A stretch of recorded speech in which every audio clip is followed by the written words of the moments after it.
have never provided any evidence for that highly incendiary claim. It's not like they haven't had the chance to. Princess Lilibet Diana had been christened. Why would they use a title for their children that represents an institution they loathe so much? This story is not really about one TV host being loud. It is about what happens when a monarchy built on rules, symbols, and carefully controlled image starts losing control of the meaning behind its own titles. And right now, Piers Morgan is pushing that pressure point as hard as he can. For years, Harry and Meghan have tried to live in two worlds at once. They left royal duties. They publicly described deep pain inside the system. They built a new life, a new brand, and a new commercial identity outside the palace. But they never fully stepped away from the one thing that still gives all of it unusual weight. Kept telling the world how ghastly the monarchy is. It's a prison camp. All the royals want to get away from it, but they can't because they're trapped in the world of titles and privilege. And now they want to give their kids the titles of prince and princess, even though they don't live anywhere near the royal family, they don't do any duties, they do nothing to deserve it. The royal connection itself.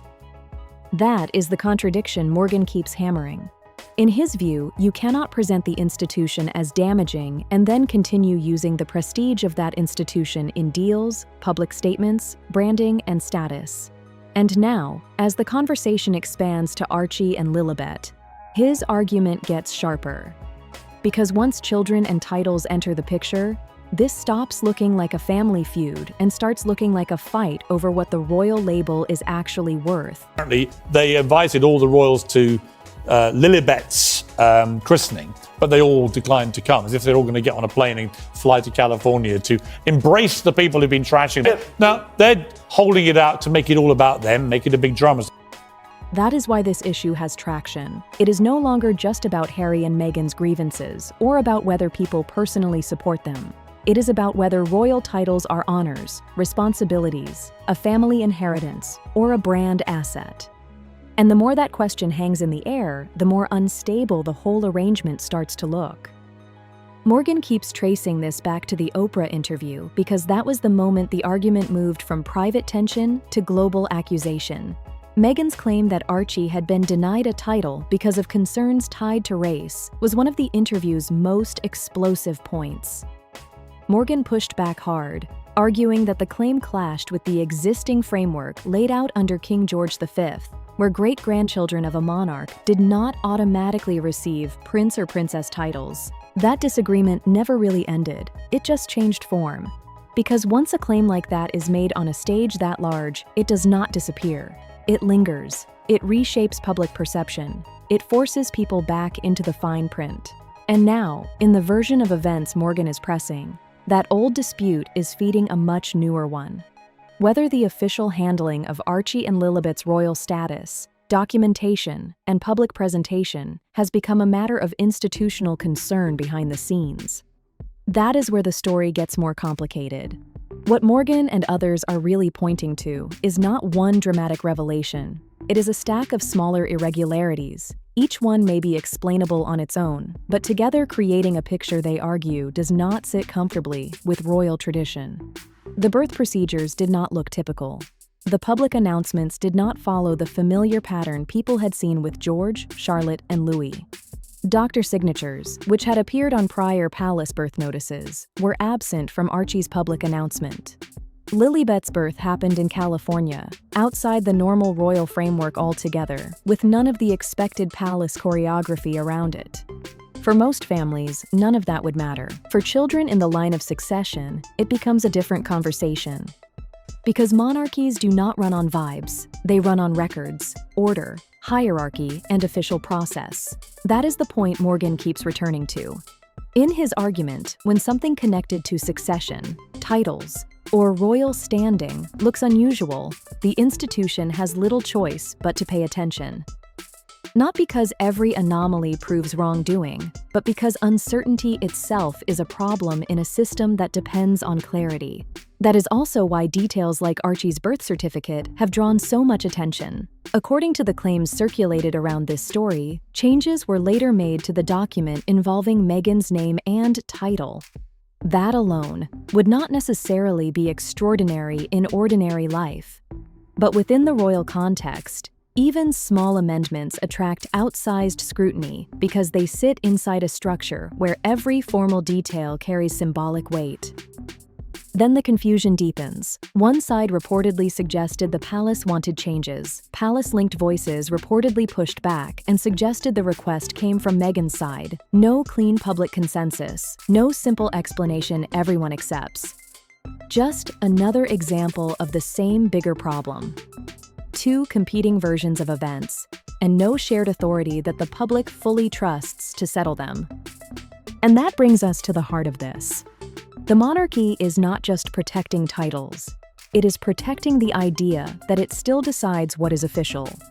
That is why the reported talk of an internal review, whether fully accurate or partly overstated, has attracted so much attention. In Morgan's framing, the very suggestion of a quiet palace verification process matters because it implies the institution may be trying to reclaim control over areas where narrative, protocol, and public image have drifted apart. Birth records, official announcements, christenings, lines of succession. None of that is glamorous. But inside a monarchy, those are not side issues. Those are structural issues. The christening question is another example. Reports and commentary around Lilibet's California christening have fueled claims that Church of England records do not clearly reflect the kind of formal trace some royal watchers expected. Morgan's point is that a royal christening is not just sentimental ceremony. It has institutional meaning because of the historic connection between the Crown and the Church of England. If that process looks unclear, then in his view, the uncertainty is not trivial. It touches the architecture of royal identity itself. Now, whether every reported detail here is as serious as critics say is almost beside the point. What matters is that the pattern feeds a much larger argument already gaining momentum. Harry and Meghan want independence, privacy, and distance from the monarchy when it suits them. But the Sussex name, the Duke and Duchess titles, and the children's princely styling all remain tied to the same machine they said harmed them. Morgan sees that as hypocrisy. Their defenders see it as inheritance, not contradiction. And between those two positions is the actual battleground. Who gets to define what a title means after someone leaves the job but keeps the status? That is why Prince William keeps appearing in this conversation. The source material frames him not as an emotional participant, but as the figure who may eventually have to draw the line. Not just for Harry and Meghan, and not just for Archie and Lilibet, but for the monarchy itself. Because once titles become detached from duty, from geography, from protocol, and from institutional discipline, the palace risks turning its own hierarchy into something negotiable. And monarchies do not like negotiable. They survive by making symbolic lines feel solid. That broader reset, if it ever comes, would not only affect the Sussexes. That is why names like Beatrice, Eugenie, and Zara Tindall get pulled into the discussion. Morgan's case is that the future monarchy may need cleaner categories: working royals, non-working royals, private citizens, and no more blurring between public role and inherited prestige. In that framework, Zara is often presented as the model. No title, no ambiguity, no constant tension between status and independence. That comparison lands because Archie and Lilibet are growing up in California, far from any working royal structure, so the question becomes unavoidable. If their lives are private American lives, what practical purpose do royal titles serve beyond symbolism, media value, and long-term branding power? That is where the money question enters. Morgan repeatedly suggests that the royal connection is not just emotional or ancestral. It has commercial gravity. It creates interest. It opens doors. It adds value to media projects, public visibility, and personal myth-making.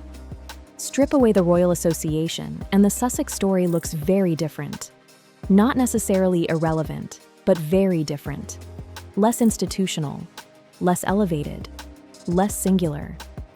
That is why the idea of title removal, or even quiet downgrading, feels so explosive. Because if titles are more than ceremony, then losing them is more than symbolic. It changes leverage. It changes image. It changes how the public reads every future move. The source material also leans into reports that Meghan would strongly resist any attempt to remove titles, even to the point of considering legal action.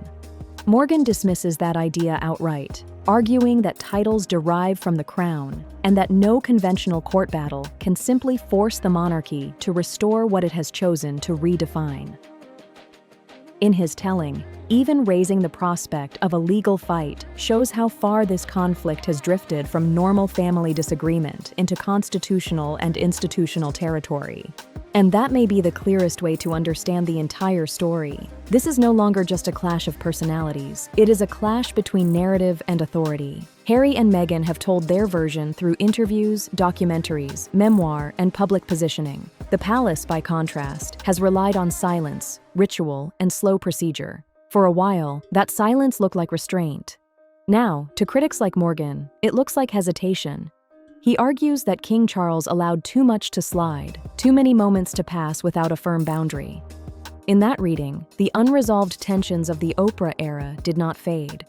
They accumulated, which is why all of this now feels aimed at the future, not the past. The monarchy has younger heirs coming behind William. George, Charlotte, and Louis represent the next stable center of the institution, and every unresolved question today shapes the world they inherit tomorrow. So, if the palace is indeed rethinking titles, recognition, or the conditions attached to royal identity, the target is not just Harry and Meghan. The target is confusion itself. That is what makes this story bigger than tabloid drama.